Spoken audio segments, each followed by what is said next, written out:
Hello students, हैप education में आपका स्वागत है। स्टूडेंट्स, कॉमन विधि से गुणनखंड कैसे करते हैं इस टॉपिक पर यह तीसरी वीडियो है और मैं आपको बता दूं कॉमन विधि से गुणनखंड कैसे करते हैं इस टॉपिक पर मैं इससे पहले भी 2 वीडियो डाल चुका हूं। यदि आपने वो 2 वीडियो नहीं देखे हैं तो स्टूडेंट्स पहले उन 2 वीडियो को देख लीजिएगा, तभी आप इस वीडियो को देखिएगा। तो चलते हैं बिना किसी देरी के और लेक्चर की शुरुआत करते हैं। आप फटाफट से इस वीडियो को लाइक कर दीजिए। स्टूडेंट्स, आपके सामने पहला सवाल है और स्टूडेंट्स सबसे पहले हम इस पूरे सवाल में कॉमन ढूंढेंगे। यहाँ पर ए है, यहाँ पर भी ए है, लेकिन यहाँ पर और यहाँ पर ए नहीं है। इसका मतलब ये हुआ स्टूडेंट्स ए तो इस पूरे सवाल में बिल्कुल भी कॉमन नहीं है, तो ए नहीं ले सकते। अब देख लेते हैं सी यहाँ पर है, यहाँ पर सी नहीं है, यहाँ पर है और यहाँ पर सी नहीं है। इसका मतलब ये हुआ सी भी कॉमन नहीं है, सी भी नहीं ले सकते। अब देख लेते हैं एक्स। स्टूडेंट्स एक्स यहाँ पर और यहाँ पर है, एक्स यहाँ पर और यहाँ पर नहीं है, तो एक्स भी कॉमन नहीं है। स्टूडेंट्स मैं आपको बता दूं, जब हमें पूरे सवाल में कॉमन नज़र ना आए तो हमें क्या करना है। जब स्टूडेंट्स हमें कॉमन नज़र ना आए तो हमें पद गिन लेने हैं। 1 2 3 4, ये 4 पद हैं। 4 का आधा कितना होता है? 4 का आधा होता है 2। तो स्टूडेंट्स हम 2 पद में कॉमन देख लेंगे। यहाँ पर इन 2 पदों में कॉमन देख लेंगे और यहाँ पर हम इन 2 पदों में कॉमन देख लेंगे। तो यहाँ पर और यहाँ पर क्या कॉमन है? ए कॉमन है, तो ए ले लेंगे। ए से ए सी में भाग लगाएंगे तो यहाँ पर सी आ जाएगा। प्लस है तो प्लस लगाएंगे यहाँ पर। ए से ए एक्स में भाग लगाएंगे तो ए कट जाएगा, यहाँ पर आएगा एक्स। यहाँ पर अब क्या कॉमन लेना है? यहाँ पर हम ले लेंगे प्लस का बी कॉमन। यहाँ पर क्या आएगा? यहाँ पर आएगा सी प्लस, यहाँ पर बी कट जाएगा तो यहाँ पर आएगा एक्स। अब स्टूडेंट्स मैं आपको ज़रूरी बात बता दूँ, स्टूडेंट जब भी हम स्टेप शुरू करते हैं, यानी कि हमने सवाल कहाँ से शुरू किया है? यहाँ से शुरू किया है, तो ये हमारा एक स्टेप माना जाएगा और स्टेप के आगे हम बराबर का निशान जरूर लगाते हैं। स्टूडेंट्स मैं आपको बता दूं, यदि आप बराबर का निशान नहीं लगाओगे तो आपका सवाल गलत माना जा सकता है। तो बराबर का निशान जरूर लगाना चाहिए जब भी आप कोई सा भी स्टेप करेंगे। जैसे स्टूडेंट्स अब हम अगला स्टेप करेंगे तो यहाँ पर बराबर का निशान लगा देंगे। स्टूडेंट्स यहाँ पर सी प्लस एक्स है और इसमें भी सी प्लस एक्स है, तो स्टूडेंट्स इस पूरे में सी प्लस एक्स ये हो गया कॉमन, क्योंकि यहाँ पर सी प्लस एक्स, यहाँ पर भी सी प्लस एक्स, तो सी प्लस एक्स हो गया कॉमन, तो सी प्लस एक्स हम लिख लेंगे। अब स्टूडेंट्स हम ए इंटू सी प्लस एक्स में भाग लगाएंगे सी प्लस एक्स से, तो क्या होगा? सी प्लस एक्स से सी प्लस एक्स कट जाएगा। स्टूडेंट देखें कैसे, जैसे स्टूडेंट्स यहाँ पर ए इंटू सी प्लस एक्स है, क्या है? ए इंटू सी प्लस एक्स, भाग किससे लगाएंगे? सी प्लस एक्स से, तो सी प्लस एक्स से भाग लगाएंगे, सी प्लस एक्स से सी प्लस एक्स कट जाएगा तो ए बचेगा। ए हम यहाँ पर लिख देंगे, ए लिख दिया है। अब स्टूडेंट्स हम भाग लगाएंगे B into C plus X में सी प्लस एक्स से, तो भाग लगाएंगे b into C plus X में, किससे? सी प्लस एक्स से।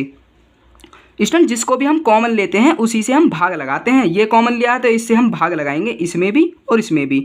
तो यहाँ पर सी प्लस एक्स से सी प्लस एक्स कट जाएगा और यहाँ पर आ जाएगा प्लस का b, क्योंकि ये प्लस का b बचा है तो ये प्लस का b हम यहाँ पर लिख देंगे।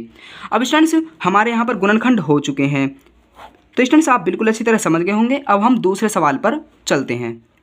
स्टूडेंट्स आपके सामने दूसरा सवाल है और स्टूडेंट्स मैं आपको बता दूं, कॉमन विधि से गुणनखंड करने का तरीका यही होता है।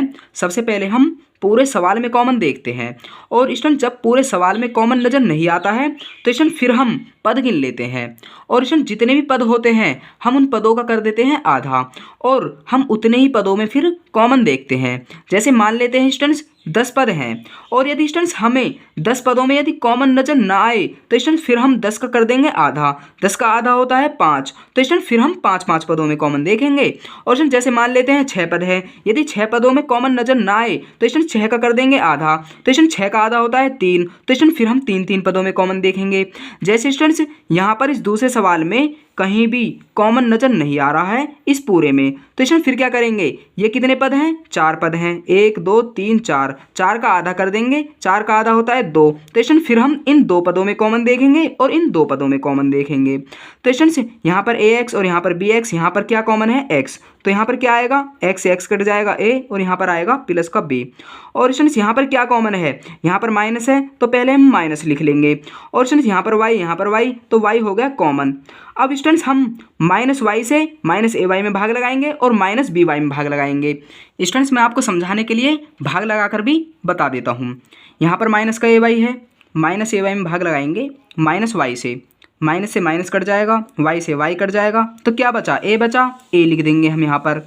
अब स्टूडेंट्स हम माइनस बी वाई में भाग लगाएंगे माइनस वाई से, माइनस से माइनस कट जाएगा, वाई से वाई कट जाएगा, तो यहाँ पर क्या बचा, यहाँ पर बचा केवल और केवल बी। अब स्टूडेंट्स ये बी किसका बचा है, स्टूडेंट्स यहाँ पर कुछ भी चिन्ह नहीं है, माइनस था माइनस भी कट गया है। जब स्टूडेंट कुछ भी चिन्ह नहीं होता है तो वहाँ पर प्लस होता है, तो यहाँ पर क्या बचा, प्लस का बी। अब स्टूडेंट्स हमारा यह एक स्टेप था, तो स्टेप के आगे हम बराबर का निशान जरूर लगाते हैं। अब स्टूडेंट्स यहाँ पर ए प्लस बी और यहाँ पर भी ए प्लस बी, तो ए प्लस बी इस पूरे में क्या हो गया, कॉमन। तो स्टूडेंट्स हम यहाँ पर ए प्लस बी क्या ले लेंगे, कॉमन, तो हमने ए प्लस बी लिख लिया है। अब स्टूडेंट्स हम ए प्लस बी से भाग लगाएंगे एक्स इंटू ए प्लस बी में और माइनस वाई इंटू ए प्लस बी में, तो हम एक्स इंटू ए प्लस बी में भाग लगाएंगे ए प्लस बी से, तो ए प्लस बी से ए प्लस बी कट जाएगा, एक्स बचा, तो स्टूडेंट्स हम यहाँ पर एक्स लिख देंगे। अब स्टूडेंट्स हम माइनस वाई इंटू ए प्लस बी में भाग लगाएंगे किससे, ए प्लस बी से, तो यहाँ पर क्या आएगा, ए प्लस बी से ए प्लस बी कट जाएगा, माइनस का वाई बचा, तो माइनस का वाई लिख देंगे। अब स्टूडेंट्स हमारे यहाँ पर गुणनखंड हो चुके हैं और हमारा ये आंसर है। अब तीसरे सवाल पर चलते हैं। स्टूडेंट्स हमें इस तीसरे सवाल में इस पूरे में कुछ भी कॉमन नज़र नहीं आ रहा है। अब स्टूडेंट्स हम क्या करेंगे, गिन लेंगे कितने पद हैं, 1 2 3 4 5 6, 6 पद हैं, 6 का आधा होता है 3। तो स्टूडेंट्स अब हम इन तीनों पदों में कॉमन देखेंगे और इन तीनों पदों में कॉमन देखेंगे, यहाँ पर जेड, यहाँ पर जेड और यहाँ पर जेड, तो जेड हो गया इन तीनों पदों में कॉमन।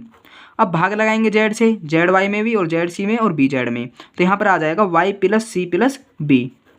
अब इन तीनों पदों में क्या कॉमन है, इन तीनों पदों में कॉमन है एक्स। अब हम प्लस एक्स से भाग लगाएंगे इसमें, इसमें और इसमें भी, तो यहाँ पर आ जाएगा Y plus C plus B. अब स्टूडेंट्स ये हमारा एक स्टेप है, तो स्टेप के आगे बराबर का निशान जरूर लगाते हैं, तो यहाँ पर बराबर का निशान। अब स्टूडेंट्स हम अगला स्टेप शुरू करेंगे, तो यहाँ पर भी बराबर का निशान, Y plus C plus B इधर भी है, Y plus C plus B इधर भी है। अब स्टूडेंट्स हमारा Y plus C plus B ये हो जाएगा इस पूरे में कॉमन, तो हमने यहाँ पर y plus C plus B लिख दिया है। अब स्टूडेंट्स हम y plus C plus B से इसमें भी भाग लगाएंगे z into Y plus C plus B में, और हम इसमें भी भाग लगाएंगे, तो क्या आएगा, y plus C plus B से y plus C plus B cut जाएगा, इधर z बचा तो हम यहाँ पर z लगा देंगे। अब स्टूडेंट्स हम y plus C plus B से इस पूरे में भी भाग लगाएंगे, तो यहाँ पर y plus C plus B से y plus C plus B cut जाएगा, तो क्या बचेगा, प्लस का x बचेगा, तो प्लस का x हम लिख देंगे। और स्टूडेंट्स हमारे ये क्या है, गुणनखंड है और हमारा ये आंसर है। स्टूडेंट्स इस चौथे सवाल को जरूर देखिएगा, क्योंकि स्टूडेंट्स ये चौथा सवाल इन तीनों सवालों से बिल्कुल अलग है जो मैंने अभी आपको बताए हैं। स्टूडेंट्स इस चौथे सवाल में कुछ भी कॉमन नज़र नहीं आ रहा है। अब स्टूडेंट्स हम इन पदों को गिन लेंगे, ये 6 पद हैं, 6 का आधा होता है 3। अब स्टूडेंट्स हम इन तीनों पदों में कॉमन देखेंगे और इन तीनों पदों में कॉमन देखेंगे, यहाँ पर एक्स है, यहाँ पर एक्स है, लेकिन यहाँ पर एक्स नहीं है, इसका मतलब ये हुआ स्टूडेंट्स इन तीनों पदों में एक्स कॉमन नहीं है।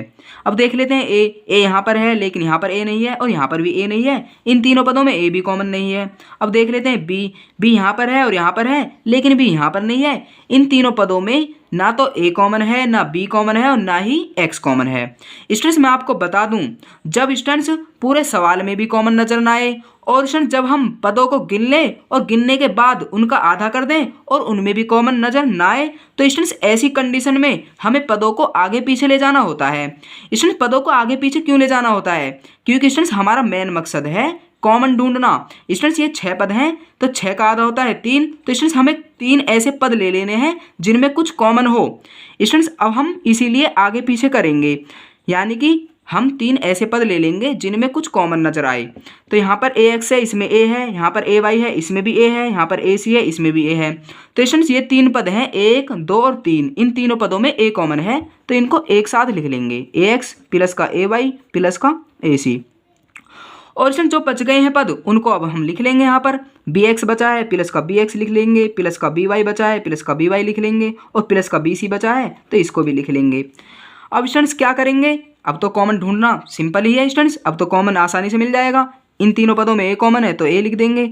अब स्टूडेंट्स भाग लगाएंगे तो क्या आएगा, यहाँ पर एक्स प्लस वाई प्लस सी। इन तीनों पदों में क्या कॉमन है, साफ कॉमन नजर आ रहा है, इन तीनों पदों में बी कॉमन है तो बी लिख देंगे। अब भाग लगाएंगे तो यहाँ पर आ जाएगा एक्स प्लस वाई प्लस सी। स्टूडेंट्स इधर भी एक्स प्लस वाई प्लस सी है और इधर भी एक्स प्लस वाई प्लस सी है, तो एक्स प्लस वाई प्लस सी ये हो गया कॉमन। अब एक्स प्लस वाई प्लस सी से इसमें भी भाग लगाएंगे पूरे में और इसमें भी भाग लगाएंगे। एक्स प्लस वाई प्लस सी से इसमें भाग लगाएंगे तो एक्स प्लस वाई प्लस सी से एक्स प्लस वाई प्लस सी कट जाएगा तो ए बचेगा, तो हम यहाँ पर ए लिख देंगे।